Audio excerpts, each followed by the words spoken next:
some Christians have one simple answer for everything. Doesn't matter what problem you present to them, they've got one-line answer for everything. They'll just tell you, and you know what they're going to say before they say it, just pray about it. Just pray about it. That's the answer for everything. It's not easy to pray when your mind is confused. If you can't think straight, you can't pray straight. Welcome to Open the Bible with Pastor Colin Smith. I'm David Pick. Thanks for being with us today. And Colin, I'm glad you're talking about this today because that answer just seems so unhelpful sometimes. There are times in our lives when we're really not sure how to pray, when we're feeling so overwhelmed. And of course, these words can be said as wise counsel. But it can also be a kind of flippant response, right? The Bible is such a wonderful book. Here we are in Psalm 73, where we've got a godly man who is really struggling. And he knows that he can't actually pray very well because the whole point of his struggle is that he's got real questions about God. How you talk to God when you're in this confusion where you say, I don't know what's happening. And Psalm 73, which was written after God brought him through this experience, charts how God turned him around. And it didn't begin with prayer. It ended with prayer, but it didn't begin with prayer. It began somewhere else. We're going to see where it began and how it progressed in the program today. So join us today, if you can, in Psalm 73 as we begin the message, Think. Here's Colin. Well, please keep your Bibles open at Psalm 73 as we continue through this marvelous personal story together. It's really the testimony of a man called Asaph. And remember, he was a good man. He was a mature believer. In fact, he was in full-time ministry. He was a Levite, and he had been called to minister before the ark of God. But as we saw last time, he came to a place in his life where he was facing some major problems. He couldn't make sense of what God was doing in the world. He couldn't make sense of what God was doing in his own life, and therefore he'd come to the conclusion that he could no longer see the point in continuing to pursue a godly life. And looking back on this crisis, he writes this psalm under the inspiration of the Spirit, and he shares with other believers, with us today, his story. He's saying to us, I almost gave up. If I had followed where my mind and my heart was going at that particularly dark time of my life, I have to tell you, I would have let everybody down. I would have betrayed your children. That's what he says, and that's where we got to last time in verse 15. Now, the marvelous thing, as we've seen already, is that God turned this man around. God brought Asaph through this crisis, and he's able to do the same thing for you. We've been saying that Asaph made a 5-point turn, and we're coming to the second point of that this morning. Last week we saw, remember, that the turn began for this man when he made a decision. And that decision was to be loyal to the Lord and his people. I will not betray your children. That was his decision. And when he stopped dead in his tracks, he would no longer follow what his mind was taking him. He committed himself to loyalty to God and to his people. That's where the change began. And we learned last week that really the first step in turning your life around is not finding an answer to your questions. God often calls us to live without answers to our questions. The first step is not finding an answer to your questions. The first step is to make a decision. And that's why we pictured our friend Asaph, who we met last time, holding a stop sign, because that word stop really summed up in one word the whole of last week's message. Turning your life around begins when you stop. You make a decision. I will not betray the Lord. Now, today's message is also summed up in one word. I want to keep this nice and easy so we can remember. Stop was last week. One word for this week, think. Think. Now let's look at verse 16 as we move forward together. When I tried to understand all this, he says, that's all the problem and all the questions that were going on in his mind, it was oppressive to me. I looked at these problems in my life. I looked at the problems in the world, And my mind went round and round and round and round and round. I was awake at night. Why is this happening? I was saying to myself. It was oppressive to me. I couldn't break free from it. I just couldn't get out. Oppressive. Now, it's a terrible thing when your mind is confused. It goes round and round and round in circles. And the second step in Asaph's recovery, the second point of his turn, was that God straightened out the confused thinking that reigned in this man's mind. Stop, think.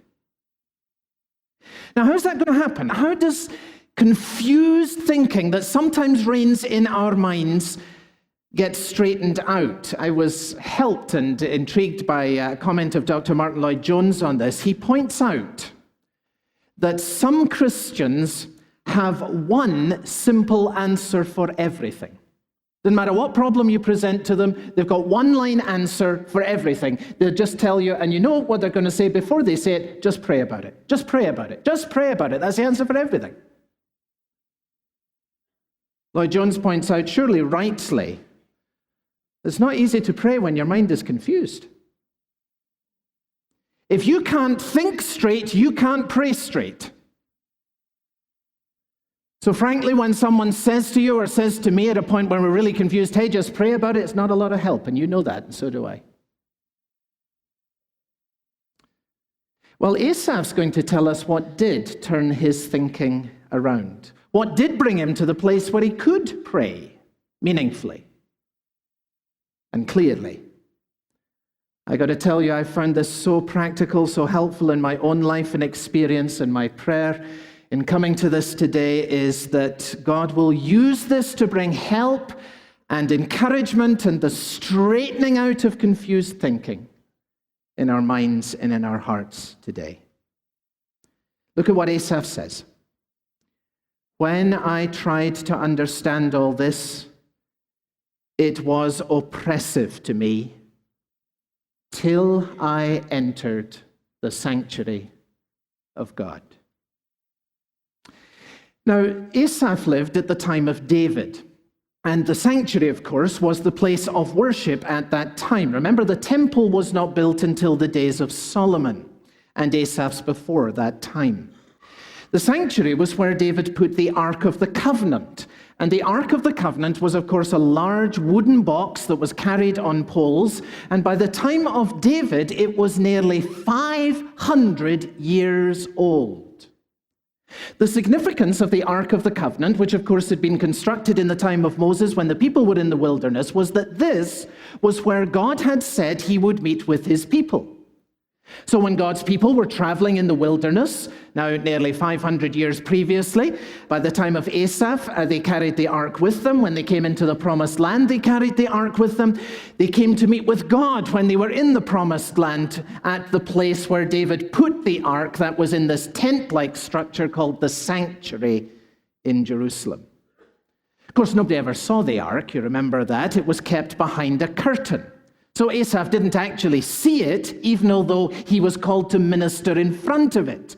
But the point is that when he went into the sanctuary was the place where the ark was. He knew it was there. The ark was behind the curtain. Actually, that's God teaching us in pictures again, because we draw near to God. We don't see him, but we know that he's there. And God was teaching his people that they could be sure and confident of his presence, even when they couldn't see him, with this imagery of the ark where his presence was promised that was hidden behind the curtain. And of course, that old ark could tell a few stories from the last 500 years. Constructed in the wilderness, carried onto the field of battle, captured once by God's enemies who were absolutely terrified when they saw what happened when they got hold of it. Abandoned on a farm during the lean years of Saul, now it had been brought back to Jerusalem and placed in the sanctuary. It was a box, but it contained three things. You know what was in the Ark of the Covenant? The tablets of stone on which God had written the Ten Commandments by his own finger. A golden pot that was filled with manna, a great reminder of how God provided for his people and brought them through the driest and deadest of times in the wilderness. Aaron's rod that budded, a reminder that God is the God of miracles, and that God has opened a way through the high priest for us to come to peace with him. The ark, in other words, told the story of the promises, the provision, and the presence of God for his people through the centuries in every circumstance of life. Now, there's something very important for us to grasp here. Asaph's confused. He's got all kinds of unanswered questions that are running through his mind. Things are going wrong in his life. His mind needs to be straightened out by the truth. And he's telling us, that's what happened when I came into the sanctuary. Coming to worship is not escaping from your problems. It's coming into an environment where you are faced with God's truth in such a way that you'll be strengthened to face your problems. Coming to worship is not like going to the cinema, where you get about 2 hours relief by being drawn into a temporary kind of world, and then you have to go back to reality again. No, coming to worship is coming into the place where your thinking is changed in such a way that you can go out to face the world in a way that you couldn't have done so before. Now, of course, there are a lot of folks who have the idea that Christianity is really just about aesthetics, that it's about a kind of emotional crutch. This is why Karl Marx said that religion is the, what? The opiate of the people. And frankly, in many cases, he was right. That's how many people use Christianity. They've never really understood what it is. But we do not come to worship for some kind of opiate. We're doing what Asaph does. We come into the sanctuary. We come into the place where we find the presence of God in order to find strength to face the realities of life as our confused thinking gets straightened out by his truth. You're listening to Open the Bible with Pastor Colin Smith and a message called Think, part of our series I Almost Gave Up, all about Asaph's story from Psalm 73. And if you ever miss one of our series, you can always catch up or go back and listen again online at our website, openthebible.org.uk. Open the Bible is supported by our listeners, and this month, as every month, we have a special offer if you want to start supporting Open the Bible financially. If you're able to set up a new direct debit to the work of Open the Bible in the amount of £5 per month or more, or a one-off gift of £50 or more, we'll say thank you by sending you completely free a copy of Pastor Colin's book, For All Who Grieve. Later on in the programme, I'll be talking to Sue McLeish about her experience of grief after she lost her husband. So I hope you'll stay with us for that.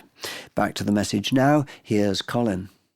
Coming to worship is coming into the place where your thinking is changed in such a way that you can go out to face the world in a way that you couldn't have done so before.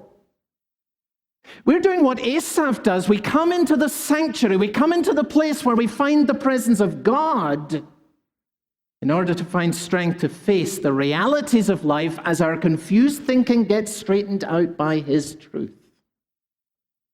Now let's see how that happened for Asaph. It's a wonderful story.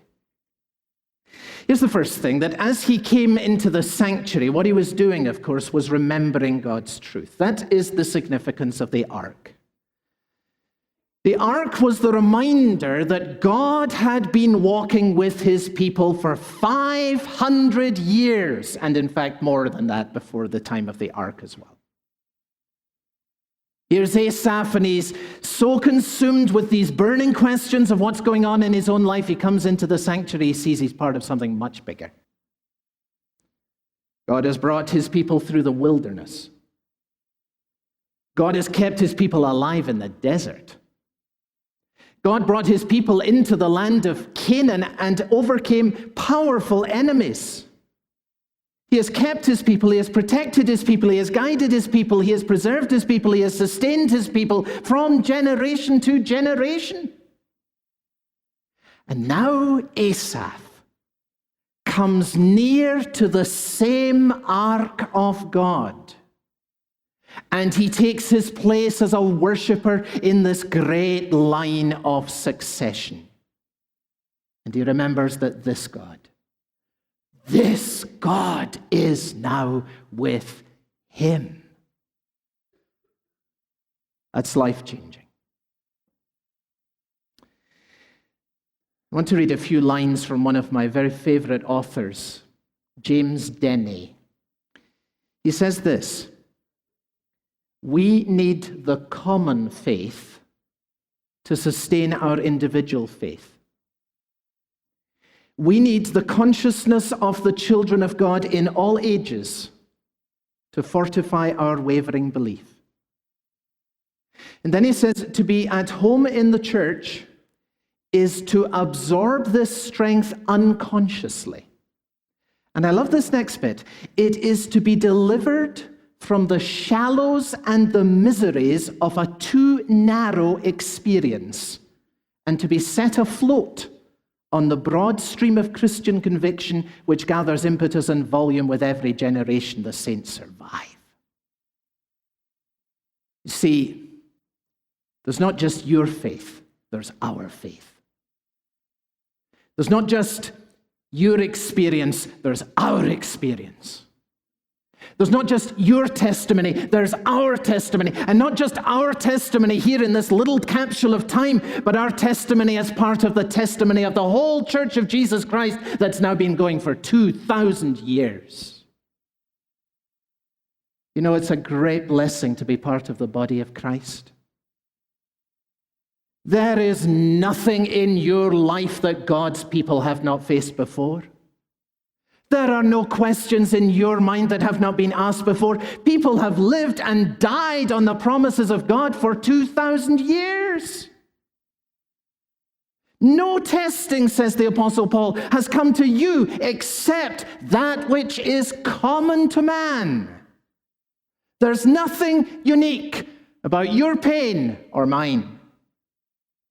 To be delivered from the shallows and the miseries of too narrow an experience, says Denney, and to be set afloat on the broad stream of Christian conviction. That's what happens when we gather together in worship, when the church on earth joins with the church in heaven, and I see coming out of my little world that I'm actually part of something far bigger that is in the hand of God. Remember God's truth. Here's the second thing that happened when he came into the sanctuary. What would you expect him to find in the sanctuary? Well, the ark and people. Meet with God's people. Remember God's truth? Meet with God's people. That'll straighten your thinking out. The encouragement of God's people is one of the great means that God uses to strengthen us when we feel like giving up. By the way, that is why you should never withdraw from God's people when you're discouraged. See, when we become discouraged, there is a certain impetus that says, hey, I'll just stay home. I'm not going to come to worship. No, I'll just withdraw.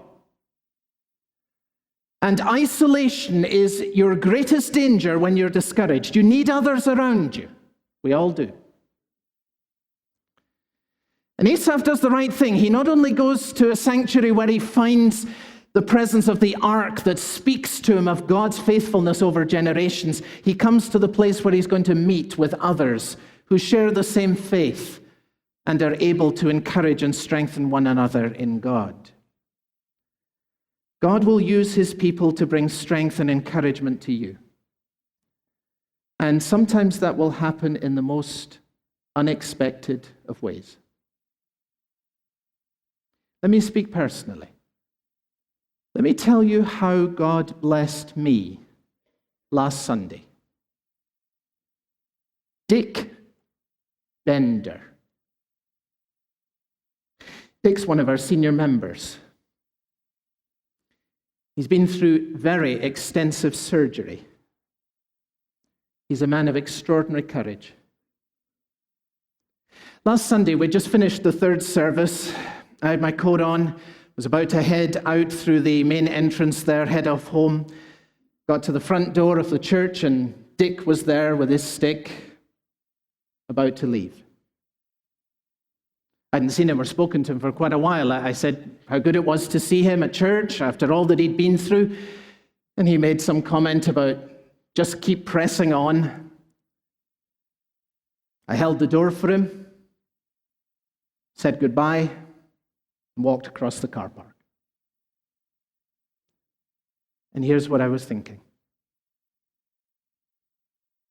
If he can do what he's doing after all that he's been through, what in the world do I have to complain about?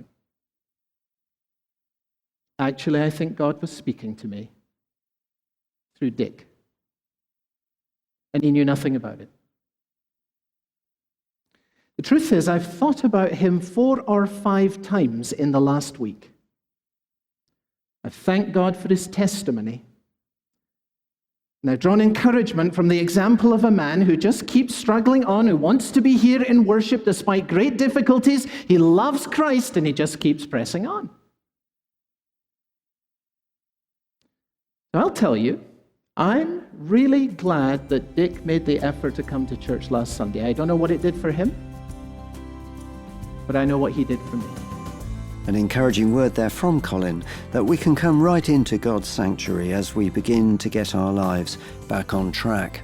You've been listening to Open the Bible with Pastor Colin Smith and a message called Think, part of our series I Almost Gave Up, based on Psalm 73 and Asaph's story. If you ever missed one of our series, you can always go back and listen again online at our website, openthebible.org.uk. Or you can find us as a podcast, and those are on all the main podcast sites. Search for Open the Bible UK, or follow the link from our website. Open the Bible is supported by our listeners, and this month, if you're able to begin supporting Open the Bible in that way, we'd love to say thank you by sending you a copy of Pastor Colin's book, For All Who Grieve. I'm with Sue McLeish, who many of you will know is the voice of Open the Bible Daily. Sue's husband Ian died a few years ago. Sue, how did grief affect you after Ian died? Well, when Ian died, after a long period of battling with prostate cancer, I was in a pretty poor shape altogether. Ian's actual death was not a peaceful one, and it left me with a degree of post-traumatic stress and a recurrence of depression that I'd previously experienced more than once in my life, actually. And mentally and spiritually, I was in a very dark and very fearful place. Very soon I find I was incapable of fulfilling any of my previous church duties. My brain just seemed to have shut down. It was a struggle to keep going, to get through every day. Nothing really touched me. I had no hope. I was just existing, not living in any real way at all. And when you were at your lowest ebb, really, that's when you discovered Open the Bible. But the moment I discovered the videos of Pastor Colin delivering his Open the Bible sermons, it was though a light had been switched on. The darkness lifted, and I found I was beginning to understand in ways I'd never had before the fullness of the gospel and the whole Bible story. It was a really exciting time, and I had so much to learn. So I know you've more recently read Colin's book, For All Who Grieve. What's your impression of the book for those who are going through what you've been through? Well, yes, this book, For All Who Grieve, is wonderfully confirming. You're faced with grief. It's easy to think and feel that nobody knows what it's like. Nobody's been there. Nobody's actually experienced what I'm experiencing. But to know that grieving people share a number of common feelings, stages, etc., is very comforting and very important. You realise much more clearly that you're not alone. You're not alone because God was with you. But that's, I think, was what comes out of that book. So Pastor Colin's book, For All Who Grieve, is our gift to you if you're able to set up a new direct debit to the work of Open the Bible in the amount of £5 per month or more this month, or a one-off gift of £50 or more. We'll also send 5 cards based on Psalm 23, which will be a wonderful gift for anyone who is experiencing bereavement. Full terms and conditions on our website, and you can give online at openthebible.org.uk. For Open the Bible and Pastor Colin Smith, I'm David Pick, and I hope you'll join us again next time. The Bible tells us that God has placed the wicked on slippery ground. Really? How does he do that? Find out next time on Open the Bible.